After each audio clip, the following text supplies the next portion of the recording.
Rifftrax. I don't have a click tracks, better riffs I'm missing. Why you always gotta pick Rifftrax? It's your lucky day, it's time for Rifftrax. Hello, I'm Faith, and welcome to Faith's Take, where I talk about anything and everything that I find interesting. And welcome to episode 18 of every Rifftrax short reviewed, where I take 5 Rifftrax shorts in chronological order, review them, and give them a rating between 1 and 5, with the points being good, great, awesome, fantastic, and spectacular, because I don't think a bad Rifftrax short exists. As has happened before, I don't have too much to say until we really get into this, so let's just dive right into episode 18 of every Rifftrax short reviewed. Number 86, Geography of Your Community, from May 27th, 2010. When we look at a community from high above, it's like looking at a map. Or being on a bombing run. Do you know much about your community's geography? Well, this short isn't going to teach you how to figure it out. The first part of the short is about the very basic layout of a small town, and the narrator proceeds to give us a tour around the town and the factories within it. Some people live. Some people die. Some are fishermen. Identifiable by their tendency to fish. Some live in big cities. They can be identified by their tendency to inform you that they are walking here. About people, a small city and the country around it. Overrun with cane toads. Let's begin.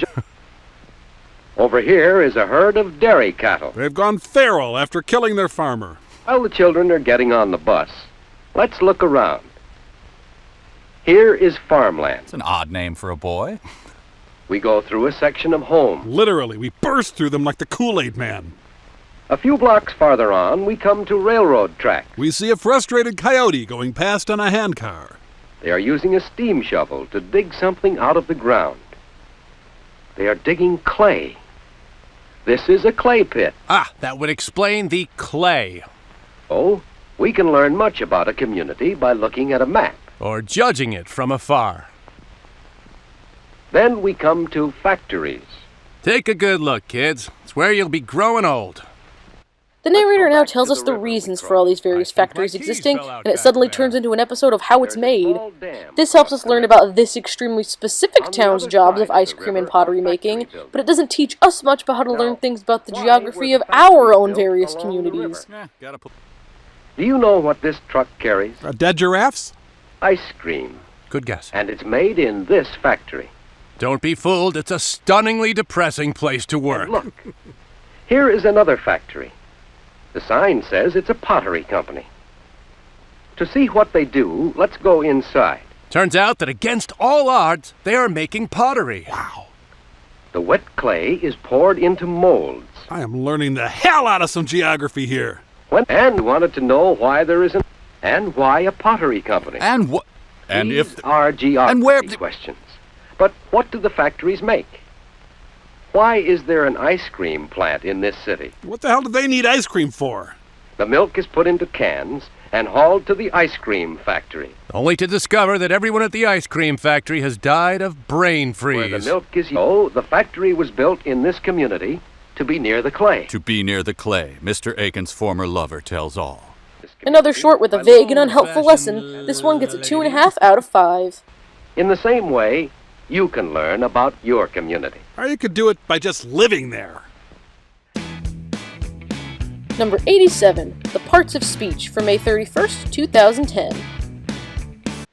Even though there are hundreds of thousands of words in our language, there are only 8 different jobs they do. Huh, lazy-ass words. These 8 jobs, different jobs. Now it's time for a short without much going for it at all. It's just a really boring lesson with a really boring narrator telling us about the various ways we use words in the English language while randomly watching some kids frolic on a beach. Wait, Dwight L. Burton, he'll show you his parts. of speech? If you'd like, sure. Oh. Here we are at a bathing beach on a warm summer day. We could make up any number of sentences about the things we see. But we won't, For example, because we're at the beach. Sue, here is the sentence you just heard. Sue has a gaily striped ball, and she and her friends are playing with it on the beach. It was written by Dr. Dwight To himself. help us see that, here is the picture. And here are the words we used to describe it. Wait, lame isn't one of them? Some of the words, each of these can be called a towel. But adjectives can show us how they are different. This towel is garish or circus-y. The words the, A and Are a because waste they of modify time. Nouns, Tonto did are also great without 'em. adjectives, although they are sometimes called articles. By people without the guts to call them adjectives. Words that connect other words in a different way are called conjunctions. What's the function? Conjunctions help Currently us unknown. simplify what we... The best parts about this short are the darker riffs Mike, Kevin, and Bill treat us to. So does the From a word little Sue. sketch about language That's the name suicide of a to person. Bill's seething hatred for the short's educational collaborator, Dwight L. Burton, these are the only things that keep the short interesting at all. Her friends. The beach. You suck. Other words Bill. connect Sorry, words. I just don't like this Dwight L. And Burton guy. she.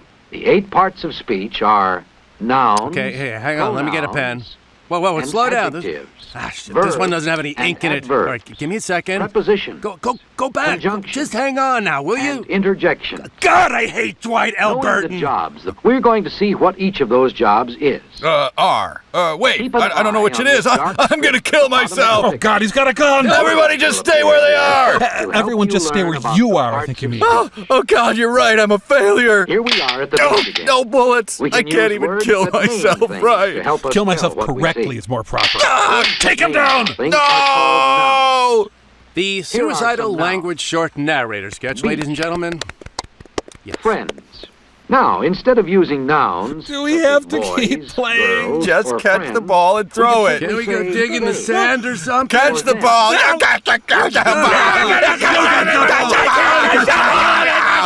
We're using pronouns when we refer to Sue, as now, with nouns and pronouns, we can name the things we see here. Like that shark about to But drag sometimes Bobby we want under. to either what are these boys doing? Concealing a crime, Boys are obviously. building. What is happening to the castle? It's being ruined by Jimmy's castle is piss-poor being sense built. of design, that's The what. words of the water.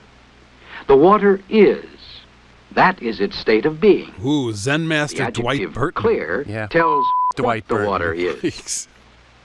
We've seen adverbs modifying verbs, but adverbs may also modify adjectives and other adverbs. In those cases, they are called add For adjectives and example, add take this adverbs. sentence. So unusually is an adverb because of the job it does. Whereas I am shunned by women because of the Now job let's go I back do. to our but to tell what is about to happen in this scene, we'll need another kind of word. That A word is that tragedy. belongs to the A short with nothing but some good old-fashioned darkness going for it. I'm giving this one a 2 out of 5. So in sentences about the beach, we have seen the work done by the parts of speech. Oh, suddenly this is a poem. Remember, this is there a are classic 8 parts dick of move speech. from Dwight L. Burton. You will need to understand. Number 88. Watch Out for My Plant from June 3rd, 2010. Watch out for my plant, the gripping tale of a dying automobile factory, noble assembly line workers, and the plucky 10-year-old boy who busted a corrupt union wide open. One day, a boy named James decides to put a plant in his sad little excuse for a front yard in the middle of the inner city. After getting some advice from what we can only assume is his friendly neighborhood hobo, James gets his plant all set. Well, seems they don't have mutant super plants that do my evil bidding. Shame. This one? Well, that there's a mutant super plant that'll do your bidding, son. All right, score. Burying the wife undetected was much easier than they said it would be. Should have put that strychnine in her oatmeal years ago. Hey, James! What you have there, my boy? Hopefully a simultaneous translator. You have good care of it, my boy. Otherwise, it dies. Like my dream of making Olympia You know, Dukakis love Papa me. Nikolai, the sun is the beginning of every life. Even for life of Then- moose and squirrel. It needs water. And then fertilizer. Of course, fertilizer. Fertilizer was implied, you upstart. Fertilizer. Thank you, Papa Nikolai. To your health, my boy. May your severely crippling gout be somewhat less severe than Papa Nikolai's. Just know I'll find one of those creepy Harry Potter mandrakes if I keep pulling crap up. So, this is one of those Andy Warhol real-time art films, right? If only. Seems they've actually slowed time down here. Unfortunately, everything we could see coming happens, and James's plant ends up smashed one day. James sets it back up carefully and puts up a little sign to keep people away. Finally, after all his hard work, the plant blooms into a beautiful flower. However, James can't be happy for too long as the plant gets smashed again. James decides to give it another shot and gets another plant, no doubt continuing an endless cycle of utter pain and failure. What's happening? The early years. Now. It's not a bad little plant. Maybe it just needs a little love. Isn't this supposed to be Treebeard's job? He was laid off from the South Central District. Yeah, it's sad. He got Fanghorn, and that's it at this point. Shadow of his former territory. Mom, the plant won't grow. Can I squish it and make a fear-inducing example of it to future plants who won't grow for me? Sure, sweetie. Watch out for my plant! Whoa, Hey! I guess it's okay. Don't do that. Sorry. The plant instantly doubled the market value of James's home. Hey, watch out! Yes? 4? Shouldn't some friendly Muppets be helping him with this task? Foolproof. Erect a sign that's only legible if you're standing on the damn plant. James's friends notice that he seems different and distant. It's that flower, man. It's changed you. I can stop watering it any time I want. Hey, it's the city. Hey, throw it closer to that sign. Police discovered her torso in James's closet 9 days later. It's the two of us build a garden in the sky, just the two of... Plant? Why, James? Those are his own tears he's trying to water it with. Well, if at first you don't succeed, buy and kill another plant? Another short with no conceivable reason for its own existence. This one gets a 3.5 out of 5. Even the Korean guy who married his pillow thinks James is a bit too attached to the plant. Number 89. Values, the right thing to do, from June 7th, 2010. Now there are 4 good wheels that all match. Someday he might need those wheels. Matching wheels are crucial to Mr. Carson's murder machines. We open with a group of elementary school boys playing basketball. When they finish their game, they pass the house of the neighborhood's lonely old hoarder named Mr. Carson. If those boys were smart, they'd probably take note of all the signs of unstable craziness and stay as far away from Mr. Carson and his junkyard as humanly possible. 3 of these kids have already made commitments to the LA Clippers. When you play a game, you know there are rules to follow. Not playing by them may land you your very own cop show. But sometimes you have to decide for yourself what is right. You might think wearing a pink shirt to the schoolyard game is right. Here's a teasing to follow will show you differently. And if love is written on the back of that shirt, well, good luck, kid. Before long. Well, I'm so glad we didn't invite Fat Carlos. You did. I'm right back here. Fat Carlos sucked. Oh, come on, guys. They know that Mr. Carson collects things. There's always something different to look at in his yard. And by different, I mean nightmare-inducing and against God. The boys gawk at Mr. Carson like a caged animal because that's all he deserves. Mr. Carson is an old man who lives all alone. Getting jiggy with it. Can't touch this. Wherever he goes, Mr. Carson pulls his wagon along with him. Mr. Carson is much better at pulling wagons than staying on them. This is not about keeping the outside from getting in. It's about keeping what's inside from getting out. He is a nice little Pomeranian. You don't want to see him get out. One afternoon, the boys start nosing around Mr. Carson's stuff, and to make a short story even shorter, it ends with Mr. Carson almost dying under a pile of his own refuse. Once again, the riffs are particularly dark, but the short itself is pretty bizarre even without the riffs. Let's go to Mark's house. There's nothing to do there. Hey, Fat Carlos, if we wanted your opinion, we would ask. I think this will be handy for transporting the smaller organs of my victims. You know, I think by keep out, he's really saying, keep in. Keep me in your heart. I feel vulnerable. Please don't hurt me. Because I will find a way to eat your organs. Right, it's a plea for compassion. And, oh, wait a minute. And now, sure fine veggie soup a la Mr. Carson. Top chef won't be able to resist me for long. Mr. Carson really seemed more like an eat-it-straight out of the can kind of guy. Just spoon it right out. Oh, spoon? Well, la-ti-da, Corbett. It's really his stuff. He got it from somebody else. Somebody even older and greasier. Get away from there. Don't you read the signs? It's my buggy. Mine to tool over the sands of Baja with. It's my buggy. Yay, it's working! Now Terry has to decide for himself.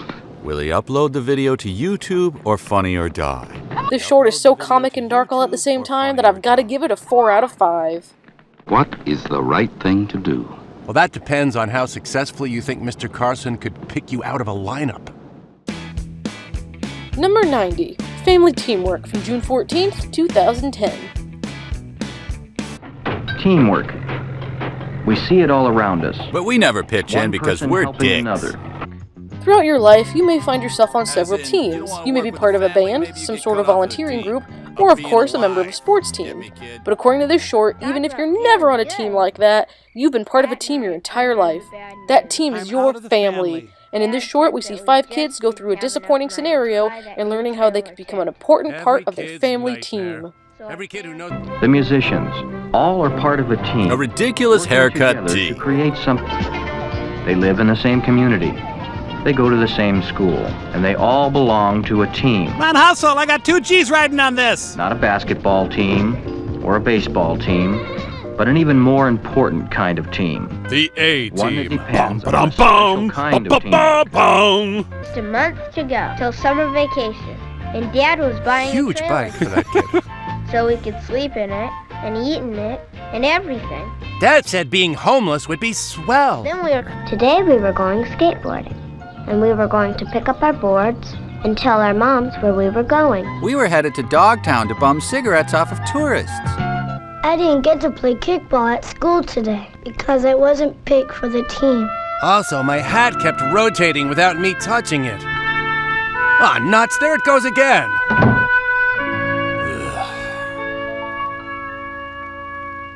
Stay in there, demon hat. I was trying my best to pretend so nobody'd know, but for me it was the kind of day when everything went wrong. I got convicted of murder. I was so excited I could hardly wait. But first I had to get Lucy to give me back my security blanket and stake out a spot in the pumpkin patch. I thought, why should I have to stay home? Just on account of a bunch of old dishes. Mom knew I despised crockery of any kind. Dad needed help washing the car. Get back to work.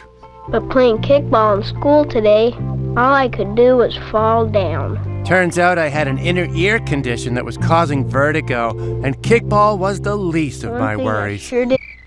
That night, I heard the bad news. I'm out of the family. Dad said that we just didn't have enough money to buy that new trailer tent. Every kid's nightmare. So Every kid who our knows what the hell a parents trailer cancelled tent we're is, I guess. It's not that I minded helping out. It's just that right now, I'd rather go skateboarding. So I resigned from the family. Then there was Mom. Hello, Mom. Oh, I'm sorry. She'd just come home with the groceries, and now she wanted me to help her carry them up the stairs. So that she could cook them to nourish me, that shrieking harpy! All I get from this thing is that apparently all it takes to be on your family team is coming to terms with everything you don't like. You can't really do anything about your bad circumstances, you've just got to accept them. And that's what all these children end up doing. That I should think more about Dad's feelings. Less feeling, more washing. And then something funny happened. I stopped thinking about me, and I started to think about how disappointed the whole family must be. Their depression really picked me up.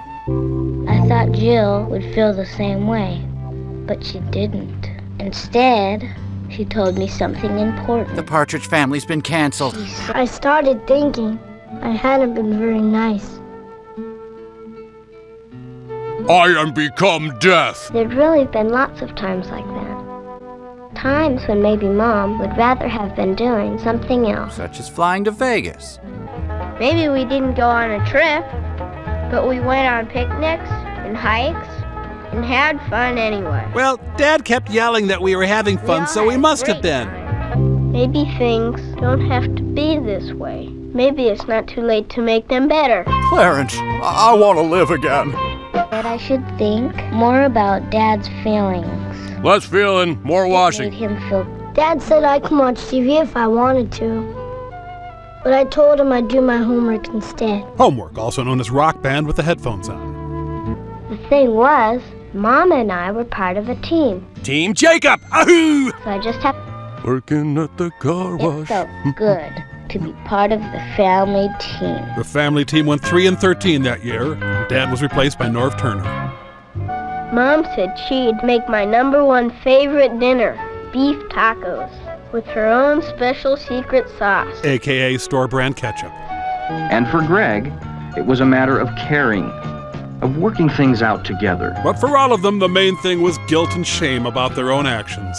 Helping. The rewards make it all worthwhile. Come Christmas time, when you're opening the presents those suckers thought you deserved. Preparing you for disappointment at a young age, this one gets a 3.5 out of 5. Because we were all together, like a team. So teamwork isn't about work so much as giving in and shutting up. And vacations down by the industrial park, yes. As always, thank you so much for watching. I really hope you enjoyed the video. As always, more videos are on the way, and I've got lots of various ideas I'm working on, and I hope you'll join me for all of them. Thanks again, and I'll see you guys later. Time for